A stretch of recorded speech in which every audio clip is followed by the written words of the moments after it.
एतजाज एहसन साहब, शुक्रिया आपके वक्त का। कहिएगा किस तरह से आज आप फैसले को देखते हैं? 90 दिन के अंदर इंतखाबात कराने का कहा गया है। जी, वो तो बजा तौर पे आइन की गमाजी करता है ये, और ये 90 दिन वाला मामला मेरे ख्याल में बड़ा इम्पेरेटिव है। 90 दिन से तो कोई छूट ही नहीं है। 91 वाला दिन इलीगल है, वो 91 वाला दिन इलीगल है। एतजाज हसन साहब, यहाँ पर दो कानूनी और आईनी नुक्ते हैं जिनके बारे में थोड़ा सा आपसे जानना चाहेंगे। एक जमात 3/2 के फैसले को देख रही है और एक जमात 4/3 के फैसले को देख रही है। अवाम किस फैसले को माने? क्या फिर से कहिए, सॉरी। एतजाज साहब, आज जो फैसला दिया है सुप्रीम कोर्ट के लार्जर बेंच ने, 5 रुकनी लार्जर बेंच था, 3/2 से ये फैसला सुनाया गया। जो पाकिस्तान तहरीक इंसाफ है वो इस मौकिफ पर कायम है कि हम इस फैसले को मानते हैं जो 3/2 से सुनाया गया है। दूसरी जानिब वजीर कानून ने कुछ देर कबल अपना मौकिफ दिया है और वो जो 2 मुनहरिफ जज हैं जो इस बेंच से अलग हो गए थे वो उसको भी इन्हीं में तस्लीम कर रही हैं और वो 4/3 के तनासुब से इस फैसले को देख रहे हैं। हेलो जी, मुझे इसकी सबसे ज्यादा तकलीफ और दर्द है कि ये इस किस्म के एक फैसले पे भी सुप्रीम कोर्ट को उसी तरह से देखा जा रहा है जी जिस तरह के एक दरार पड़ी हुई, और उस दरार पे पड़ी ये तो मतलब है बहुत ज्यादा संगीन किस्म की दरार है, जिसमें जो आज के और कल परसों के जो हालात हैं कि चीफ जस्टिस एक बेंच पे प्रिजाइड कर रहे हैं, 2 जजेस जो उसमें बेंच पे थे, कल लगता था कि कोई पंचायती किस्म का कोई हल अगर निकला। मंसूर अली शाह साहब ने खुद ये मेरा ख्याल है जो रिपोर्ट हुआ है दिया अपना इंडिया कि कोई देश में कोई राजी हो जाए। अब अगर तारीख में राजी पार्टीज नहीं होती, भले ना हो, लेकिन सुप्रीम कोर्ट में इस किस्म की दरार के जस्टिस के अब लोग कह रहे हैं कि जी अगर वो 2 जज होते तो 4-3 होता, अगर उनके पहले 2 जज भी होते तो फिर उसके मुखालिफ 5-4 होता और वो इधर के हक में हो जाता, इधर के हक में हो जाता। अब 9 जजेस को अगर आप इस ही एतबार से आइडेंटिफाई कर रहे हैं जो प्राइम मिनिस्टर साहब ने किया कि वो जज जो हमारे खिलाफ है उनके सामने हमारे केस सब, यानी 2 किस्म के जज हो गए। एक जज जो उनके नून लीग के हक में और एक वो जज जो नून लीग के खिलाफ है। अब ये 2 कैटेगरीज बना दी। अब इस तरह तो जिसमें आप कह रहे हैं कि लोग कह रहे हैं कि जी अगर 7 मेंबर होते, वो 2 जजेस और बीच में बैठे होते तो it would have been 4-3 for the in favour of the government. अगर 2 जज और भी बिठा देते जो पहले थे तो फिर it has been 5-4 in favour of the opposition. अब ये मुझे बड़ी तकलीफ इस बात की कि at the real end of my career 55 साल वकालत की है और जहां हमारा अब हम रिटायरमेंट के दहलीज में पहुंचेंगे इस प्रोफेशन से भी, वहां सुप्रीम कोर्ट ऑफ पाकिस्तान को इस तरह तकसीम किया जा रहा हो और इस तरह इम्तियाज किया जा रहा हो सुप्रीम जजेस कि इन्होंने फैसला इधर देना था, उन्होंने फैसला उधर देना था। अब इतने इधर के थे, इतने उधर के थे। यार मैं तो चाहता था कि ये 5 जज रह गए, ये 5 ही एक मुत्तफिक का फैसला देते, भले आइन के खिलाफ। एतजाज हसन साहब, 3 को चाहिए था। एतजाज हसन साहब, एक सवाल की गुजारिश है आपसे। मैं आमिर इलियास राना बोल रहा हूँ। मेरी तो इतनी उम्र नहीं जितना आपका वकालत का तजर्बा है। अगर इजाजत हो तो मैं पूछूं कि ये चूंकि अभी लॉ मिनिस्टर हमारे पास थे और उन्होंने जाती राय दी। उन्होंने कहा कि ये 4-3 का फैसला है और ये मुस्तरद हो गया है, जो सुओ मोटो लिया गया, क्योंकि उन्होंने अथर मिनल्ला और याया अफरीदी को भी शामिल कर लिया। उन्होंने नाम नहीं लिया पनामा जजमेंट का, जैसे पहले वो जजमेंट में 2 जजों ने अलग फैसला दिया था और बाकियों ने अलग किया था, और जब फैसला सुनाया गया तो सबको इकट्ठा बिठा लिया गया था। मतलब उनका मकसद ये था कि एजाजुल एहसन साहब और मज़ाहिर नकवी की तो राय इस बेंच में 9 रुकनी में कोई आई ही नहीं, तो लिहाजा ये 4-3 का है। लेकिन हम अटार्नी जनरल से मुशावरत करेंगे, गवर्नमेंट फैसला करेगी, और उनके ख्याल में नजरसानी की अपील की जरूरत ही नहीं, क्योंकि ये मुस्तरद हो चुकी है। तो जो बात आप कह रहे हैं, जाहिर है कि हर इंसान के लिए बड़ी मुश्किल सिचुएशन होती है कि पाकिस्तान की सुप्रीम कोर्ट जिसके ऊपर अगर कोई तनकीद बाहर से करे तो और बात है, वो बेंच में ब्रदर जजेस बैठ के एक दूसरे के सामने उठाएं, और फिर वो चीफ जस्टिस को लिख के, अथर मिनल्ला साहब ने कल कहा कि आपने ऑर्डर लिखवाया कुछ और तहरीरी तौर पे जो जारी हुआ वो कुछ और है, तो इस पे आपकी राय चाहिए। नहीं, बड़े मतलब मुहावरा तो एक ब्रेन में आता है कि वहाँ किस तरह बंटारा हो रहा है, पर अब मैं अदा नहीं कर सकता हूँ। बड़ी मुझे तो बहुत तकलीफ है। इन जजेस को हमने बहाल कराया था, हमने इनके इख्तियारात के लिए स्ट्रगल की है, और अतर साहब तो रहे उसमें और लीडर थे। मैंने उनको जो इस मूवमेंट के दौरान, लॉयल मूवमेंट के दौरान पहली दफा देखा तो एक स्लीवलेस स्वेटर पहन के ठिठरते हुए, और नवंबर की शाम वो जेल में अपने सेल से निकल रहे थे, तो फर्श पे सोना पड़ता था, चारपाइयाँ नहीं थी, जितने कैदी आ गए थे। तो अब ये मैं नहीं देखना चाहता था ये दिन कि जजेस आपस में अब ये शुमारियात का मसला हो जाए, कानून का ना मसला रहे, ये शुमारियात का मसला हो जाए कि 4 उधर है 3 उधर है, ये कॉम्पोजिशन हो जाए तो 5 उधर दूसरी तरफ है और 4 दूसरी तरफ है। ये तो एक मजाक बन जाएगा और दुनिया मजाक उड़ाएगी। आप अदालत में बेंचेस देख के आप कह देंगे कि ये तो आप मतलब है, लोग कहेंगे कि ये ग्रुप ए के जजेस है, ये ग्रुप बी के जजेस है, और इतने इसमें ये सब तक नहीं जाना चाहिए। यहाँ तक तो हुआ। साहब, आप ये नज़म पढ़ा करते थे कि रियासत होगी माँ के जैसी, और लोगों ने बड़ा एतबार भी किया, उस मूवमेंट को लोगों ने महमेज दिया। लेकिन अब जब ये बंटवारा पब्लिक हो चुका है, बेंच के अंदर सामने खुल के आ रहा है, तो आप जैसे सीनियर लोग कोई किरदार अदा कर सकते हैं कि वो फुल कोर्ट बिठवा दें, वो कोई मसला हल कराएं, क्योंकि ये तो बहुत बड़ी तकसीम है और खुल के आ गई है। नहीं, और फुल कोर्ट में भी यही तकसीम होगी। मैं आपको बता दूंगा, जजेस बेंच बना दे, मैं बता दूंगा फैसला किधर जाए।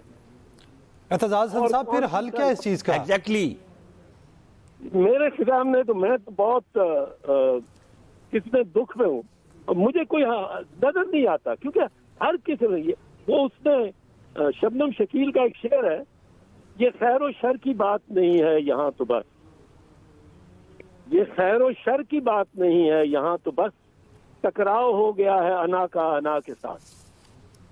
तो ये अनाएं बहुत आ गया। आप देखें, कल एक बेंच बैठ गए और उन्होंने तलब कर लिया रजिस्ट्रार को, और चीफ जस्टिस ये ग्रुप बी के जजेस कह लो, अब वो रजिस्ट्रार को बुला के, और ये चीफ जस्टिस एक बेंच पे, सेंसिटिव बेंच पे प्रिजाइड कर रहे हैं, तो उनके खिलाफ ही ये पूछना शुरू हो गया इंक्वायरी के कि किस तरह केसेस फिक्स होते हैं, तुम बताओ कौन सी फाइनल आओ। उसने कोई एतराज किया, जरा नहीं दे सकता फाइलें, वो चीफ साहब की होंगी या कुछ, उस पर अब एक जज साहब बैठने को तैयार नहीं सुप्रीम कोर्ट में। अब ये जो मैं नहीं जानता किसके इमा पे हो रहा है, पर जो इलेक्शन नहीं चाहते, और इसमें मैं क्लियर कर दूं आपको, पाकिस्तान पीपल्स पार्टी ने बाद स्टैंड लिया है कि हम इलेक्शन से नहीं घबराते, हम बिल्कुल इलेक्शन लड़ेंगे और हर हल्के में लड़ेंगे। पर जो इलेक्शन से इतना जिसने वो ये दे दिया एजेंडा मरियम बीबी ने, कि जी पहले नवाज शरीफ को बहाल करो, उसकी सारी कन्विक्शन, उसकी सारी सताएं खत्म करो, पहले इमरान खान को अंदर करो और उसको सजा कर दे रहा हूं। एक दो और भी उससे पहले ये सारे बाकियात खत्म करो।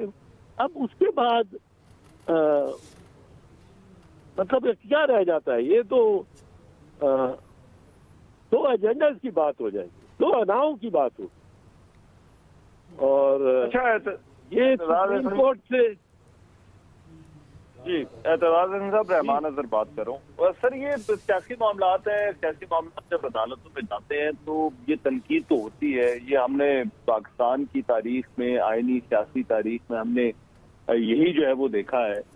आप इस पर बात भी तो कर रहे हैं सर, लेकिन ये फरमाइएगा, ये जो चीफ जस्टिस का इसके अंदर या इसका ये जो जजेस के अंदर जो तकसीम वाली बात हो रही है कि जज एक दूसरे को खत लिख रहे हैं, बेंच पर एतराजात है, इस मामले को हल करने में किसको लीड लेनी चाहिए और क्या इसका हल है? क्योंकि नॉमिनेशंस होती हैं, एक पार्लियामेंट ने पार्लिमानी कमेटी भी बनी, लेकिन ऐसा लग रहा है कि ये जो तकसीम है और कौन जो है वो एलिवेट होगा, कौन नहीं होगा, ये जुडिशरी के हवाले से बहुत सारे सवालात हैं जो जुडिशरी के अंदर एडमिनिस्ट्रेशन ऑफ इंस्टीट्यूशन के हवाले से।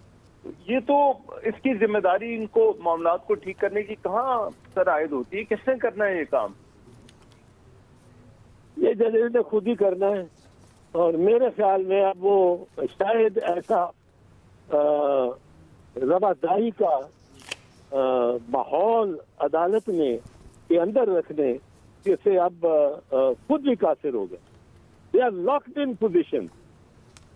आप देखें, एक जज साहब वो एडमिनिस्ट्रेशन के पॉजिटिवली कोई फैसला लिखते हैं या खत लिखते हैं चीफ जस्टिस को, तो अदालत का वो मीडिया को इशू किया जाता है, जो कि अंदरूनी बात होनी चाहिए, इनके आपस में होनी चाहिए।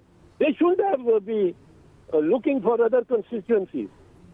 इनकी अपनी कंस्टिट्यूएंसी, अपने 15 या 16 भी जज साहिबान अपनी होनी चाहिए। ये मिल बैठ के सोचे तो सही। और अगर अदालत पे खुदा ना खास्ता इसका एडवांटेज लेते हुए कोई हमला हो गया, फिर वार हो गया, तो फिर it will be too late. अब वो बर्दाश्त नहीं होगा इसमें, बल्कि अब बर्दाश्त इतनी ज्यादा बढ़ गई है लोगों में। लोग कहेंगे जी उनके साथ भी तो यही था, तो ये इनको, मुझे तो मेरे से तो बर्दाश्त नहीं होता, पर तकलीफ बहुत है। और सर वकला में भी बड़ा इत्तेहाद होता था, लेकिन अभी जो आपकी बार एसोसिएशन हैं वो एक जो है वो पार्टी को सपोर्ट कर रही हैं, दूसरी बार एसोसिएशन जो है वो पैरेलल बॉडीज सपोर्ट कर रही हैं। ये भी तो सर बड़ा गैर मामूली है, ऐसा भी तो नहीं होता। नहीं, वो बार एसोसिएशन में तो ठीक है, होना चाहिए, वही मैं उसके खिलाफ नहीं। बार एसोसिएशन तो एक फ्रीडम देता है of expression of your views and your preferences. और बार एसोसिएशन एक खास उनका माहौल है। और आप देखें बार एसोसिएशन में 150 साल में पाकिस्तान, 150 साल से पाकिस्तान में हर बार एसोसिएशन हर साल इलेक्शन होता है, एक जीतता है, एक हारता है, हर बार 200 बार एसोसिएशन अक्रॉस पाकिस्तान। और आपने देखा इस दफा लाहौर हाई कोर्ट में एक साहब को शिकस्त हुई, एक को बड़ी मार्जिन से लॉयर्स ने जिता दिया। उन्होंने कोई अपने एक दूसरे के खिलाफ बयानात तो नहीं शुरू कर दी। ये वकला में एक बड़ी डिग्निटी है। ये और बात है कि मैं समझता हूँ कि अब इसको 1 ईयर की बजाय 3 ईयर्स कर देना चाहिए, क्योंकि वकला की में भी जो डिग्निटी है वो टेस्ट हो जाती है। 1 साल मैंने प्रेसिडेंट रहना तो मैं ये भी करूँ वो भी करूँ, इसके 3 साल हो जाए तो ये टेम्परेचर भी उनका वकला की बार एसोसिएशन का भी जरा डाउन हो जाएगा, जो बाहमी इख्तलाफात होते, और भाईचारा ज्यादा हो जाएगा। पर बहरहाल ये it is not a good spectacle that this judgment has given. और इसको पे अब रिव्यू होंगे, भी रिव्यू होगा वैसे, नजरसानी की दरखास्तें होंगी, नजरसानी की दरखास्तें देकर फिर जो दरखास्त देता है वो कह सकता है कि जी अभी हमें इस पे अमल दरामद करने की जरूरत नहीं है, वो we are back to square one. तो मुझे तो भाई साहब बहुत तकलीफ है, मुझे भूल गया है कि ये फैसला अक्सरियती फैसला जो है वो दुरुस्त फैसला, क्योंकि वो 90 दिन को समझते हैं कि बिल्कुल लिखा हुआ आइन में नॉट लेटर देन 90 डेज, यानी 91 दिन खत्म है। और ये जो केयर टेकर है ये 90 के दिन के पास आगे तो नहीं बैठ सकते, निगरान हुकूमत जो है वो इलीगल हो जाएगी, फिर कौन टेक ओवर करेगा, क्या करे होगा। और निगरान हुकूमत जो है जब वो चली जाती है तो गवर्नेंस कौन करेगा, हुकूमत किसकी होगी खैबर में और ये इधर पंजाब में, कारोबार किसका चलेगा पाकिस्तान की रियासत का जब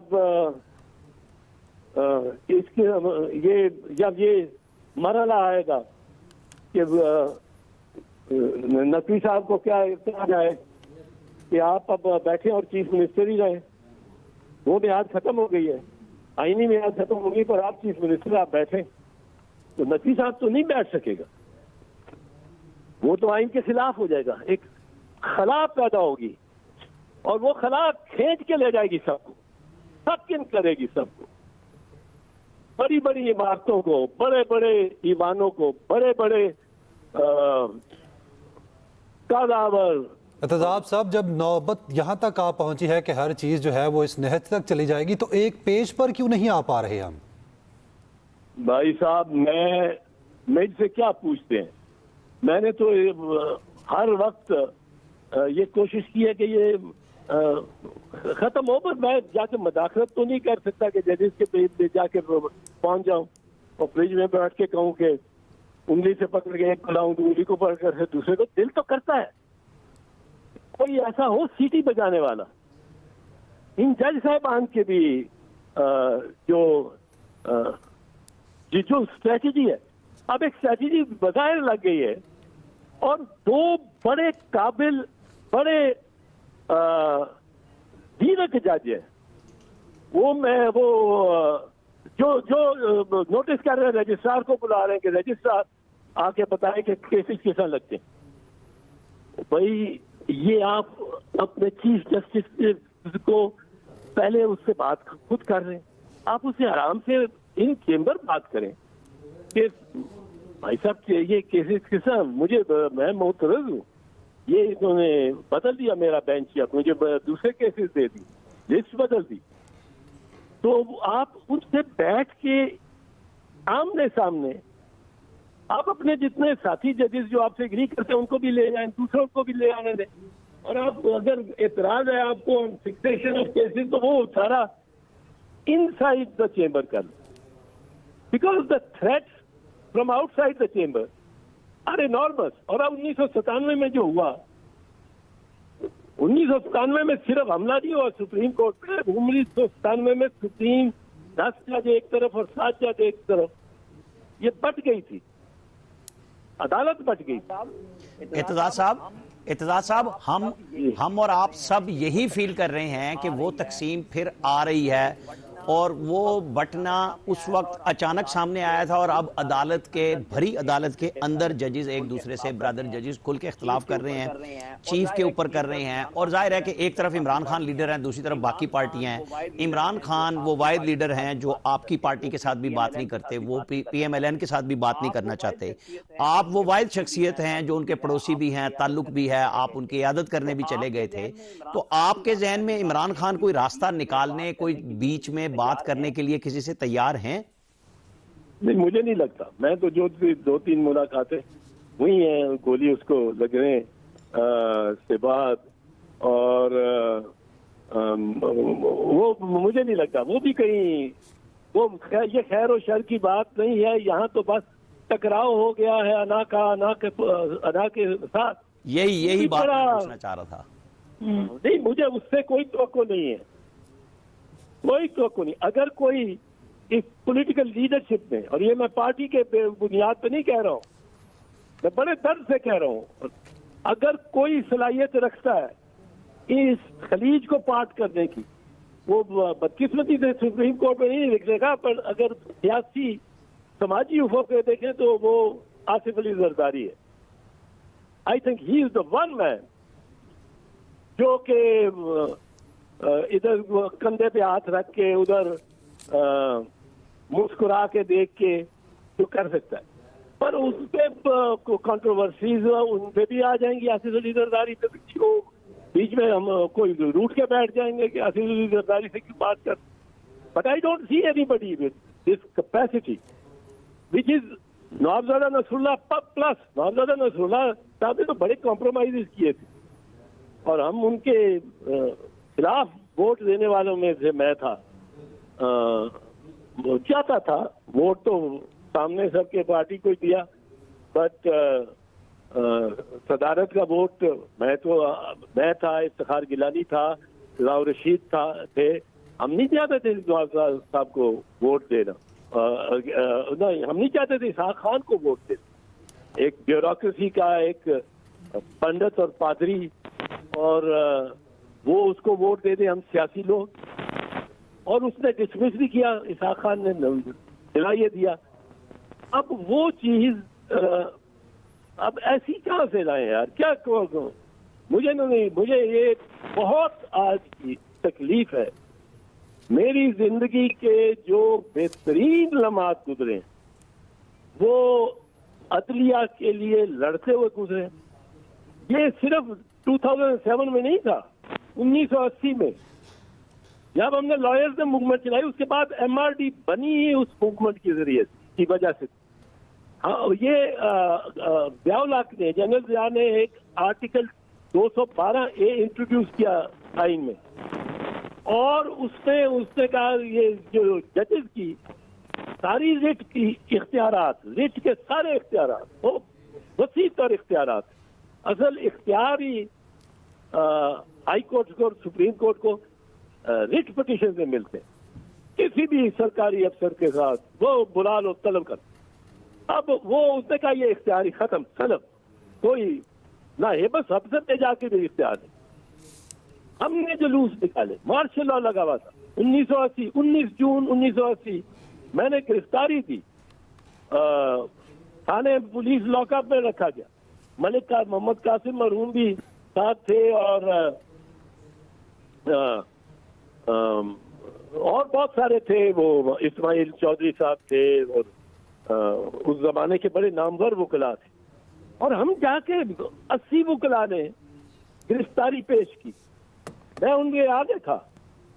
और वो फिर हमें बाद में उन्होंने छोड़ दिया। वो गवर्नर जिलानी ने तो समझाया ब्याउलाक को भी कि ये बार एसोसिएशन में फैल जाएगा। फिर हमने बार एसोसिएशन की कन्वेंशन की, पेशावर की अगस्त 17 अगस्त को उसी साल, लाहौर की कन्वेंशन की अक्टूबर में, 10 अक्टूबर था गालिबा, और कराची की, और खूब डंडे खाए, खूब पिटाई हुई हमारी कराची में, क्योंकि वहां उन्होंने रेंजर और FC बुला ली थी और हम जुलूस निकाल रहे थे। ठीक है, बहुत शुक्रिया एतजाज हसन साहब आपका। तमाम तर सूरत हाल पे आपने अपना मौक़िफ़ पेश किया।